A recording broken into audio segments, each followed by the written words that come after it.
Dinner table પર lecture નહીં, laughter હોવું જોઈએ. મારા એક પેશન્ટના ઘરમાં એક અદ્ભુત અને અનુકરણીય નિયમ છે. ડિનર ટેબલ પર ઉપદેશ, ટીકા કે ફરિયાદ નહીં, માત્ર હાસ્ય હોવું જોઈએ. તેમના ડાઇનિંગ ટેબલને તેઓ ગ્રેસ ટેબલ કહે છે, એટલે કે એવું સ્થળ જ્યાં ભૂલો આવકાર્ય હોય. અન્ન સાથે એનર્જી જોડાયેલી હોય છે. આપણે જ્યારે અન્ન ગ્રહણ કરીએ છીએ ત્યારે આપણી મનોસ્થિતિ એ ઉર્જાને પ્રભાવિત કરે છે.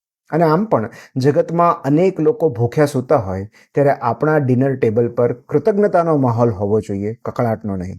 અને માટે જ તેમણે પોતાના ડિનર ટેબલની ઉપર એક બોર્ડ ટીંગાડી દીધું છે જેમાં લખ્યું છે નો કમ્પ્લેન ટેબલ. જેમણે ખોરાક બનાવ્યો હોય એમની પણ નહીં, અને જેઓ ખોરાક આરોગતા હોય એમની પણ નહીં.